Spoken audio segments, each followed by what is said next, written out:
ஸ்ரீ வைசாக மாதம் என்றழைக்கப்படும் வைகாசி மாதத்தின் 2ஆம் அத்தியாயம். பல்வேறு வகையான தானங்களின் பலன்கள். நாரத மாமுனிவர் கூறினார், வைசாக மாதம் என்றழைக்கப்படும் வைகாசி மாதத்திற்கு இணையான மாதம் வேறில்லை. கிருத்தயுகத்திற்கு இணையான யுகம் வேறில்லை. வேதத்திற்கு இணையான புனித நூல் வேறில்லை. கங்கைக்கு இணையான தீர்த்தம் வேறில்லை. நீர் தானத்திற்கு இணையான தானம் வேறில்லை. மனைவியால் கிடைக்கும் மகிழ்ச்சிக்கு இணையான மகிழ்ச்சி வேறில்லை. விவசாயத்திற்கு இணையான செல்வம் வேறில்லை. உயிரை விட பெரிய ஆதாயம் வேறில்லை. விரத அனுஷ்டானத்திற்கு இணையான தவம் வேறில்லை. தானம் செய்வதால் கிடைக்கும் மகிழ்ச்சியை விட பெரிய மகிழ்ச்சி வேறில்லை. கருணைக்கு இணையான புனித சடங்கு வேறில்லை. கண்ணின் ஒளி விழியின் ஒளியை விட மிகச்சிறந்த ஒளி வேறில்லை. உணவருந்துவதால் கிடைக்கும் திருப்திக்கு இணையான திருப்தி வேறில்லை. விவசாயத்திற்கு இணையான தொழில் செயல்பாடு வேறில்லை. அறத்திற்கு இணையான நண்பன் வேறில்லை.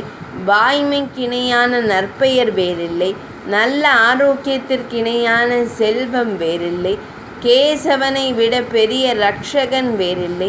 வைசாக மாதம் என்றழைக்கப்படும் வைகாசி மாதத்திற்கு இணையான தூய்மைப்படுத்துவது வேறில்லை.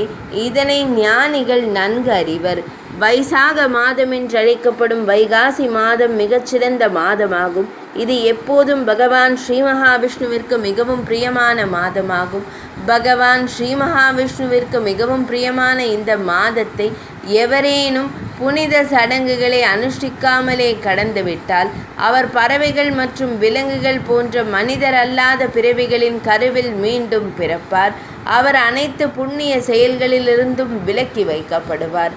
எந்த ஒரு மனிதனும் வைசாக மாதத்தை விரதங்கள் ஏதும் அனுஷ்டிக்காமலேயே கழித்தால் அவனது இஷ்டாபூர்த்தம், யாகங்கள் செய்தல், படித்துறைகள் அமைத்தல், ஏரிகள் மற்றும் கிணறுகளை சீரமைத்தல் போன்றவை அனைத்தும் பயனற்றதாகிவிடும்.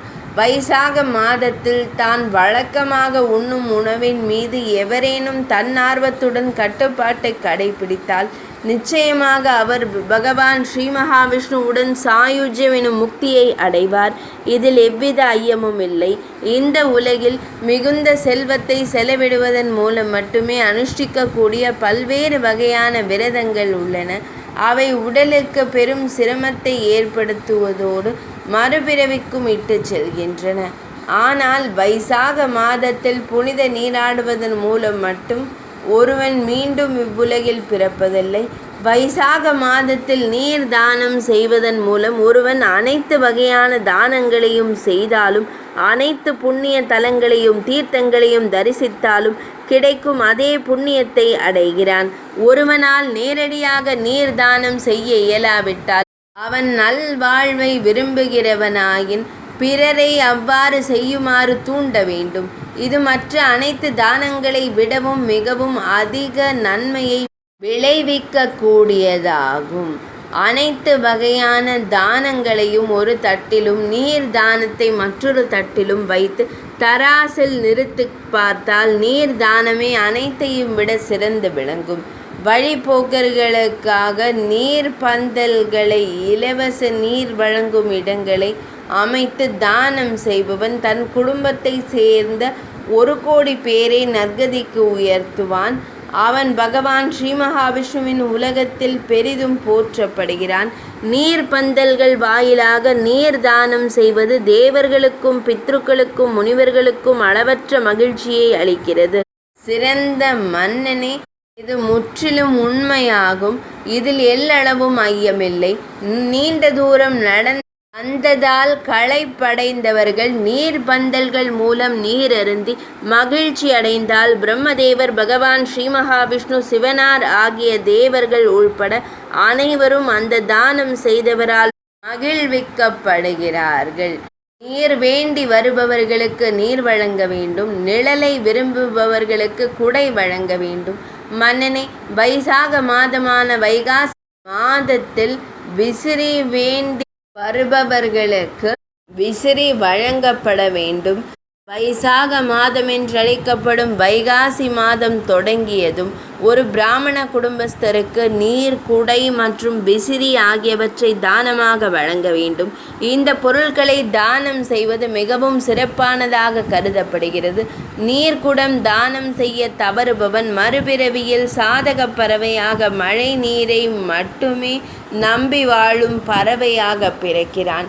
தாகத்தால் தவிக்கும் ஒரு நன்னெஞ்சருக்கு ஒருவன் குளிர்ந்த நீரை வழங்கினால் சிறந்த மன்னரே அந்த செயல் ஒன்றின் மூலமாகவே அவன் 10,000 ராஜசூய யாகங்களை செய்ததற்கான புண்ணியத்தை பெறுகிறான். வெயிலாலும் களைப்பாலும் வாடும் ஒரு பிராமணருக்கு விசிறி வீசி உபசரிப்பவன் அந்த செயல் ஒன்றின் மூலமாகவே தன் பாவங்கள் அனைத்திலிருந்தும் விடுபடுகிறான். அவன் விண்ணில் சஞ்சரிப்பவர்களுக்கெல்லாம் தேவர்கள் முதலானோருக்கு அதிபதியாக திகழ்வான். வைகாசி மாதத்தில் அந்தணர்களுக்கு விசிறிகளை வழங்காதவன் 100 வகையான வாத நோய்களால் பீடிக்கப்பட்டு நரகத்தை அடைவான். சாலையில் நடந்து வந்ததால் களைப்படைந்த ஒரு சிறந்த அந்தணனுக்கு ஒருவன் துணியை கொண்டேனும் விசிறிவிட்டால் அச்செயலினாலேயே அவன் முக்தி அடைந்து பகவான் ஸ்ரீ மகாவிஷ்ணுவுடன் சாயுஜ்ய நிலையை எய்துவான். தூய மனத்துடன் பனை ஓலையால் செய்யப்பட்ட விசிறியை தானமாக அளிப்பவன் தனது பாவங்கள் அனைத்திலிருந்தும் விடுபட்டு பிரம்மலோகத்தை அடைவான். களைப்பை போக்கும் புண்ணியம் நிறைந்த விசிறியை ஒருவன் தானமாக வழங்காவிட்டால் அவன் நரகத்தின் கொடுமையான சித்திரவதைகளை அனுபவித்து பின்னரி பூ உலகில் குஷ்டரோகியாக பிறப்பான். மனிதர்களின் தலைவனே, ஒருவன் குடையை குறைந்தபட்சம் ஒரு முறையாவது மிகுந்த ஈடுபாட்டுடன் தானமாக வழங்க வேண்டும். 2ஆம் அத்தியாயம் இனிதே நிறைவடைந்தது.